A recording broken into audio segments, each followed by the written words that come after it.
Story number 52, the serpent and the eagle. एक सांप और एक चील। तो यह है हमारी आज की स्टोरी, जिसे हम रीड करेंगे और इम्प्रूव करेंगे अपनी इंग्लिश रीडिंग स्किल को, वोकैबुलरी को एंड ग्रामेटिकल कॉन्सेप्ट्स को। तो शुरू करते हैं वीडियो। और अगर आपको वीडियो पसंद आए तो कमेंट करके जरूर बताइएगा। दोस्तों के साथ शेयर कर देना। अगर चैनल पर न्यू है तो सब्सक्राइब जरूर कर लेना ताकि कोई वीडियो मिस ना हो। और पिछली जो 51 वीडियोस हैं उनको भी वॉच जरूर करना ताकि आपकी इंग्लिश को इम्प्रूव करने में मेरी वीडियोस आपकी हेल्प कर सकें। तो शुरू करते हैं आज की स्टोरी। तो स्टोरी इस तरह से है। वन डे, एक दिन, एन ईगल वॉज फ्लाइंग। एक चील उड़ रही थी। Past continuous tense. कहाँ पे उड़ रही थी? अक्रॉस। अक्रॉस मतलब होता है के पार। किसके पार उड़ रही थी? हाई माउंटेन्स, ऊंचे पर्वतों के, एंड ब्लू रिवर्स, और नीली नदियों के। यहाँ पे अक्रॉस हमारी प्रेपोजिशन है जिसका मतलब होता है के पार। जैसे कि अक्रॉस द रोड, सड़क के पार। अक्रॉस द रिवर, नदी के पार। अक्रॉस द स्ट्रीट, गली के पार। उसी तरह से यहाँ लिखा है अक्रॉस हाई माउंटेन्स, ऊंचे पर्वतों के पार। अब आप एक चीज याद रखेंगे यहाँ पे, जैसे यहाँ पे लिखा है फ्लाई अक्रॉस, ऐसे ही आता है वॉक अक्रॉस, स्विम अक्रॉस। अगर आप तैर के पार करते हो तो आप यूज करेंगे स्विम अक्रॉस। उड़ के पार कर रहे हो तो यूज करेंगे फ्लाई अक्रॉस। चल के पार कर रहे हो तो वॉक अक्रॉस। तो इसको आप याद कर सकते हैं। तो एक दिन एक चील ऊंचे पर्वतों और नीली नदियों को उड़कर पार कर रही थी। सडनली, अचानक से, इट्स आईज फेल, उसकी आंखें पड़ी, ऑन अ सरपेंट, एक सांप पर। यहाँ पे जैसे हम यूज करते हैं मेरी आंखें, माई आईज, उसकी आंखें, हिज आईज। ऐसे ही अगर कोई इंसान ना हो, इंसान के अलावा कोई भी चीज हो, चाहे नॉन लिविंग थिंग हो या फिर कोई बात हो या फिर जानवर हो, पक्षी हो, इन सब के लिए हम यूज करते हैं इट्स का। यहाँ पे इट्स आईज सब्जेक्ट है। फेल यहाँ पे वर्ब की सेकंड फॉर्म। फॉल इज पड़ना, गिरना। सेकंड फॉर्म होगी फेल, तो पास्ट इंडेफिनिट टेंस। यहाँ पे आप एक चीज और याद रखेंगे, जब हम किसी चीज की पहली बार बात करते हैं तो हम यूज करते हैं ए या एन। ईगल है, ईगल का जो स्टार्टिंग साउंड है वो है ई, जो कि एक वोवल है। तो वोवल के साथ हम यूज करते हैं एन का। उसी तरह से सरपेंट की यहाँ पे पहली बार बात हुई। सरपेंट की स्टार्टिंग साउंड है स, और स होती है कॉन्सोनेंट की साउंड, तो हमने यूज किया अ आर्टिकल। और अब हम इन्हीं ईगल और सरपेंट जिनकी बात हो चुकी है, अगर इनकी दोबारा से बात करेंगे तो हम इनके साथ द का यूज करेंगे नेक्स्ट टाइम, राइट? तो ये याद रखें।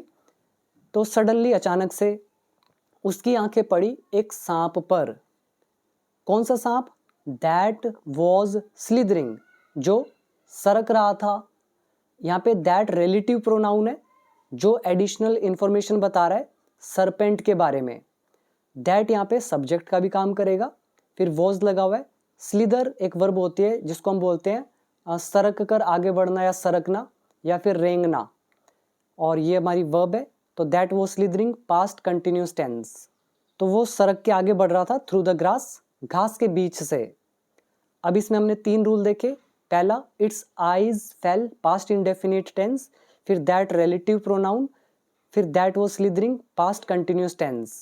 यहाँ पे आप वर्ड याद करेंगे स्लिदर, सरकना या सरकते हुए आगे बढ़ना या रेंगना। फॉल इज गिरना या पड़ना, और सडनली इज अचानक से। सरपेंट तो आप जान गए हो, सर्प को बोलते हैं या सांप को। तो ये आप अच्छे से वर्ड मीनिंग याद करते रहें। और ये जो आपको मैं वर्ड मीनिंग दे रहा हूँ, जैसे आप अभी देख पा रहे हैं आपके सामने, यहाँ पे क्या लिखा हुआ है? एनस्यू।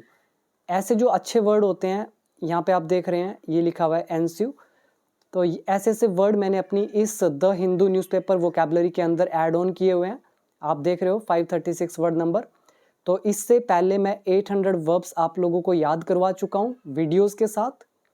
400 नाउन, 400 एडजेक्टिव्स, तो मैं ये आपको सारे याद करा चुका हूँ अच्छे से, जो कि लगभग 1600 बनते हैं। इनके अलावा मैंने आपको 1000 एडवांस्ड वोकैबुलरी करवाई है। पीडीएफ भी इन सब की दी हुई है, वीडियोस भी दी हुई हैं। उसके बाद अगर आप टोटल देखो तो ये 2600 हमारे वर्ड हो जाते हैं। इनके अलावा ये हमारी अभी न्यू सीरीज चल रही है द हिंदू न्यूज़पेपर की। तो ये सारे के सारे जो वर्ड मीनिंग है ये सारे आपको मिलेंगे मेरे कोर्स के अंदर। अगर आपको नहीं पता तो मैं इंग्लिश ऑलरेडी सिखा चुका हूँ, complete English basic to advance level तक विद मोर देन 500 वीडियोस। सारी वीडियोस स्टेप बाय स्टेप है जिसमें वोकेबलरी, सारे grammatical concepts, spoken English, everything cover किया गया है। तो अगर आप जुड़ना चाहते हैं, मुझसे सीखना चाहते हैं और इस लायक बनना चाहते हैं कि आप खुद हर चीज़ कर सको, रीडिंग, राइटिंग, स्पीकिंग, तो आप डेफिनेटली इस कोर्स को ज्वाइन करके आप सीखिएगा। और कोई डाउट होता है तो आप मुझसे पूछ सकते हैं। ऐप का नाम है बिकम इंग्लिश चैम्पियन। लिंक नीचे डिस्क्रिप्शन बॉक्स में आप देख सकते हैं, आप प्ले स्टोर से डाउनलोड कर सकते हैं। तो एक बार इंग्लिश को सीख लो, फिर आप स्टोरीज़ पढ़ना, न्यूज़पेपर पढ़ना, तो आपका मैक्सिमम बेनिफिट होगा। और जिनको न्यूज़पेपर वाली वीडियोस चाहिए एडवांस्ड लेवल की, तो वो मेरा दूसरा चैनल विजिट कर सकते हैं जो कि है बिकम इंग्लिश चैम्पियन। सर्च कर लेना बिकम इंग्लिश चैम्पियन, आपको मिल जाएगा। तो वापस आते हैं स्टोरी पर। अब यहाँ पे आगे लिखा हुआ है विद शार्प फोकस, एकदम शार्प एकाग्रता के साथ, तीखी नज़र कह सकते हो या तीखी एकाग्रता के साथ। The eagle dived swiftly. Dive मतलब क्या होता है? नीचे की तरफ कूद मारना। जैसे ये बाज है या चील है, ये उड़ रहा है आकाश में या उड़ रही है, लड़का लड़की जो भी हो सकता है, ठीक है। तो ये जब ये नीचे आएगी चील उड़ते हुए तो इसको बोलेंगे डाइव करना। तो यही लिखा है कि जो चील है, अब चील की दोबारा से बात हुई तो हमने यूज़ किया द आर्टिकल। चील ने डाइव मारी मतलब नीचे की तरफ उड़ान भरी, स्विफ्टली मतलब तेजी से, एंड और कॉट द सरपेंट और सांप को पकड़ लिया, in its powerful talons. Talons कौन क्या चीज़ होते हैं? ये जो इसके ये आप देख रहे हो पंजे, इनको बोलते हैं टैलेंस। तो उसके जो ये शक्तिशाली है, पावरफुल टैलेंस है, इनमें सांप को पकड़ लिया। यहाँ पे देखो सांप की दोबारा से बात हुई, हमने यूज़ किया द आर्टिकल। कॉट यहाँ पर है वर्ब की सेकंड फॉर्म, डाइव्ड है वर्ब की सेकंड फॉर्म, टेंस है पास्ट इंडेफिनिट। आगे लिखा है इट्स इंटेंशन, उसका इरादा, वॉज था, टू कैरी इट ऑफ, उसे उठाकर ले जाने का। कैरी ऑफ का मतलब होता है उठाकर ले जाना। ये हमारा लेसन है वॉज टू वर्ड टू का। तो उसका इरादा था उसे उठाकर ले जाने का, एंड डिवोर इट, और उसे खा जाने का। डिवोर का मतलब होता है खा जाना। बट लेकिन the serpent was too quick, लेकिन सांप बहुत तेज था, फॉर हिम, उसके लिए। ये आप अगर टू देख पा रहे हो, ये हमारा कौन सा लेसन है जो आपने पढ़ा था, टू एंड टू का lesson and so and that का लेसन। ये सो दैट वो सो दैट नहीं है जिसको आप ताकि बोलते हो, ताकि सो दैट, ये वो सो दैट नहीं है, ये अलग सो दैट है। तो ये आप देखना कोर्स के अंदर आपको वीडियो मिल जाएगी, वर्कबुक पार्ट 2 के अंदर शायद हमने किया था इसको। इसके बाद आगे क्या लिखा है, इट क्विकली कोइल्ड। यहाँ पर कोइल है वर्ब की सेकंड फॉर्म। कोइल का मतलब क्या होता है? कुंडली मार लेना। सांप क्या करता है? इस तरह से कुंडली मार लेता है, कोइल की तरह हो जाता है। तो उसी तरह से यहाँ पे लिखा हुआ है इट क्विकली कोइल्ड, उसने मतलब कुंडली मार ली जल्दी से, अराउंड द ईगल, ईगल के चारों ओर, मतलब इसके ईगल के चारों ओर ऐसे ऐसे करके लिपट गया सांप। इसमें आप वर्ड मीनिंग याद कर लेंगे। एक है डाइव करना मतलब कूद मारना नीचे की तरफ, स्विफ्टली मतलब तेज़ी से, टैलेंस, ये सब याद करने की जरूरत नहीं है वैसे आपको, क्योंकि नॉर्मल लाइफ में यूज़ नहीं होगा। फिर भी याद करना चाहो तो आपकी मर्जी है, पंजों को बोलेंगे उसके। इंटेंशन इज़ इरादे, कैरी ऑफ उड़ा कर ले जाना या कि मतलब उठा कर ले जाना, डिवोर मतलब होता है खा जाना, कॉइल मतलब होता है कुंडली मारना। इसके बाद फिर क्या हुआ, देन फिर, there ensued a life and death struggle, फिर शुरू हुआ जीवन और मृत्यु का संघर्ष, बिटवीन द टू, उन दोनों के बीच। अब यहाँ पर एंस्यू का क्या मतलब है? क्या इसका मतलब शुरू होना होता है? तो इसको ध्यान से देखना, इसको आप हिंदी से नहीं समझ सकते, इसको आपको फीलिंग से पकड़ना पड़ेगा। एंस्यू का मतलब होता है घटित होना, मतलब किसी चीज़ का होना या पीछे पीछे आना। इन शॉर्ट इसको आप ऐसे समझोगे, एक घटना घटी, इस घटना के तुरंत बाद और इसके रिजल्ट ऑफ, मतलब इसके परिणाम स्वरूप ये घटना घटी है। तो इस घटना के घटने के लिए हम यूज़ करते हैं एंस्यू का। एग्जाम्पल देखो समझ में आएगा। आफ्टर द अनाउंसमेंट, घोषणा के बाद। तो घोषणा होना एक इवेंट है, घटना है। इसके बाद क्या हुआ, कन्फ्यूजन एंस्यूड। पहले तो अनाउंसमेंट हुई, पहली घटना, फिर दूसरी घटना कौन सी हुई, कन्फ्यूजन, ये दूसरी घटना है। ये कन्फ्यूजन हुई क्यों, पहली घटना के कारण, इसलिए मैंने कहा था पहली घटना जो होती है उसके परिणाम स्वरूप दूसरी घटना होगी, तो हम तब यूज करते हैं एंस्यूड का। तो अनाउंसमेंट के बाद जो कन्फ्यूजन थी वो उत्पन्न होगी, पैदा होगी, वो घटित हो गई अमंग द क्राउड, भीड़ के बीच। एक और एग्जाम्पल देख लो, अ हीटेड आर्ग्यूमेंट, मतलब एक तीखी बहस जो है, एंस्यूड वो छिड़ गई, वो शुरू हो गई, after the decision was made, decision के बाद या फिर डिसीजन लिया जाने के बाद। डिसीजन यहाँ ऑब्जेक्ट है, फिर मेड यहाँ पर वर्ब की third form, past indefinite passive voice. तो डिसीजन लेने के बाद एक तीखी बहस छिड़ गई। अब हमारा पहला काम कौन सा था, ये फैसला, ये पहली घटना है। तो इस डिसीजन के परिणाम स्वरूप क्या हुआ, दूसरी घटना घटी जो कि है आर्ग्यूमेंट, तो ये होगी दूसरी घटना। तो अब आप देख पा रहे हो कि एनस्यू का क्या मतलब है, यहाँ पर भी अब अच्छे से समझ में आया होगा। तो then there ensued a life and death struggle, struggle मतलब संघर्ष, तो जीवन मृत्यु का जो संघर्ष है वो शुरू हो गया उन दोनों के बीच। द ईगल ट्राइड, चील ने कोशिश करी, टू एस्केप, बच निकलने की, किससे, the hold of the snake, सांप की पकड़ से। आपने कई जगह देखा होगा एस्केप के साथ फ्रॉम भी लगता है, एस्केप फ्रॉम डेथ या एस्केप डेथ, कई जगह फ्रॉम लगता है, कई जगह नहीं लगता है। ऐसा क्यों, देखो जो हमारी फॉर्मल लैंग्वेज होती है, औपचारिक भाषा, उसमें आप एस्केप के साथ फ्रॉम नहीं लगाते। जो हमारी नॉर्मल कॉन्वर्सेशन होती है उसमें आप फ्रॉम लगा सकते हो, वो भी गलत नहीं होगा, बट एस्केप के साथ फ्रॉम हम नहीं लगाते, नॉर्मल में आप लगा सकते हो, उसको भी हम गलत नहीं बोलेंगे, ठीक है। इसलिए यहाँ पे लिखा है escape the hold of the snake, hold मतलब पकड़, तो सांप की पकड़ से छूटने की या बच निकलने की ईगल ने कोशिश करी। The snake was also trying, सांप भी कोशिश कर रहा था, टू फ्री इटसेल्फ, खुद को आज़ाद करने की, फ्रॉम द ईगल्स ग्रिप, बाज के चंगुल से या बाज की पकड़ से। इसमें टेंस हमारा है पास्ट कंटिन्यूस टेंस। ऊपर आप देखोगे the eagle tried, past indefinite, there ensued, ये हमारा देयर का चैप्टर, वैसे टेंस देखोगे तो पास्ट इंडेफिनिट एक्टिव वॉइस। फिर क्या हुआ, एट द सेम टाइम मतलब उसी समय, अ कंट्रीमैन, एक ग्रामीण, कंट्रीमैन कौन होता है, या तो आप ग्रामीण बोल सकते हो या फिर जिसको आप देशवासी बोलते हो, मतलब एक ही देश का जो हम देशवासी होते हैं, मतलब आप भी इसी देश से हैं, मैं भी इसी देश से हूँ, तो मैं आपको कंट्रीमैन बोल सकता हूँ, ठीक है। तो एट द सेम टाइम उसी समय एक जो ग्रामीण है, वॉज पासिंग बाय, वो बगल से गुजर रहा था। पास बाय वर्ब होती है, मतलब होता है बगल से गुजरना, तो पासिंग बाय दैट साइड मतलब उसी तरफ से वो बगल से गुजर रहा था। ही नोटिस्ड, उसने देखा, द फाइट, झगड़े को, बिटवीन द टू, उन दोनों के बीच। नोटिस का मतलब होता है देखना। यहाँ पर नोटिस क्यों यूज किया है, जब हम किसी की एक्टिविटी को देखते हैं तो हम सी का यूज नहीं करते, हम यूज करते हैं नोटिस का। तो यहाँ पे ये जो हरकत हो रही है, एक्टिविटी हो रही है, तो इसको देख रहे हैं, इसीलिए हमने यूज कर दिया नोटिस। फिर क्या होता है, ही केम टू द असिस्टेंस, वह सहायता के लिए आया, किसकी सहायता, ऑफ द ईगल, चील की। असिस्टेंस का मतलब होता है सहायता, हेल्प, तो वो चील की मदद के लिए आया।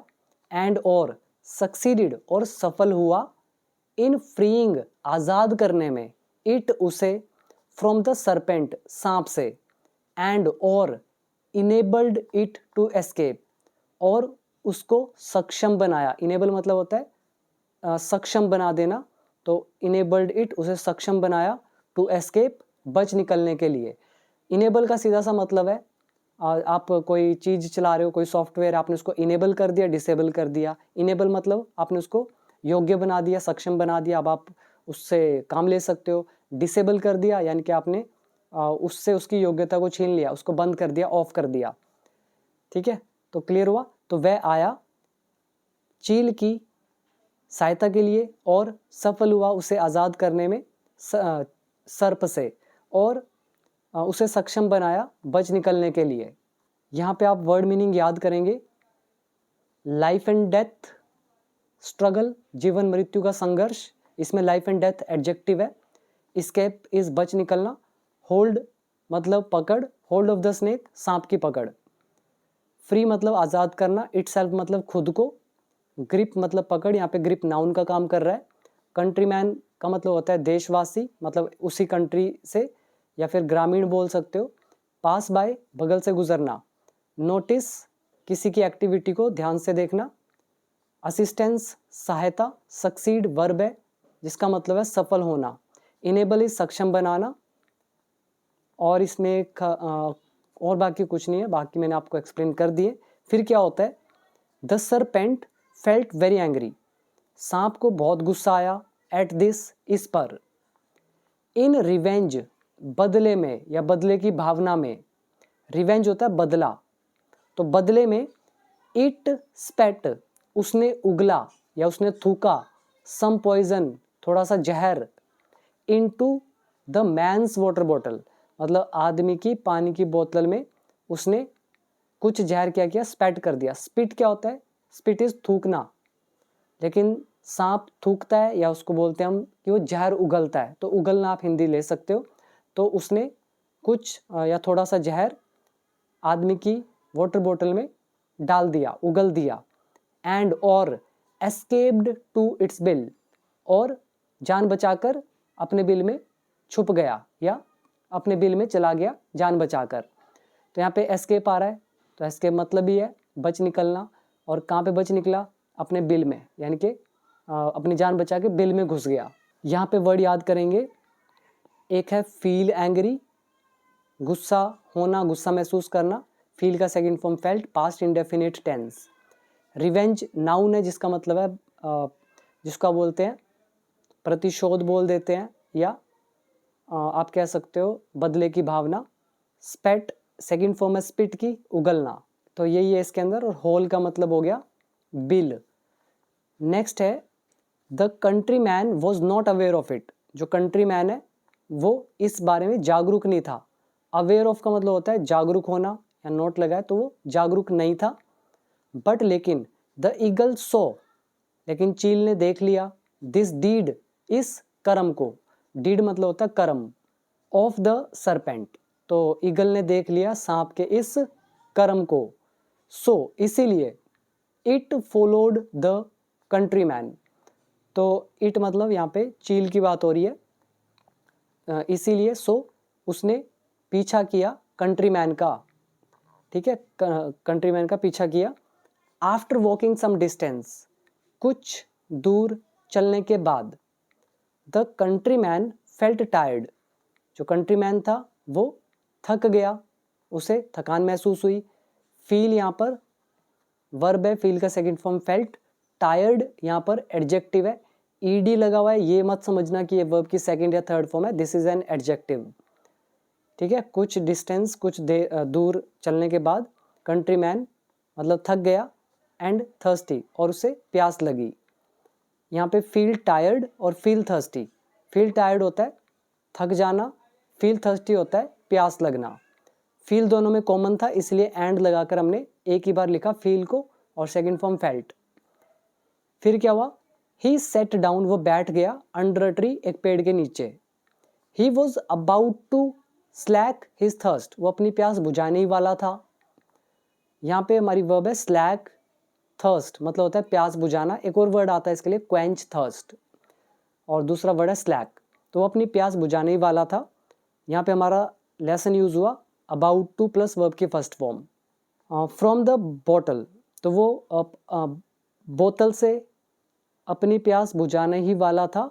व्हेन जब, the eagle knocked it out, तो ईगल ने उसे गिरा दिया। इट यहाँ पे बोतल के लिए यूज किया गया, तो knocked it out of his hand, तो जब ईगल ने उसके हाथों से इसे गिरा दिया।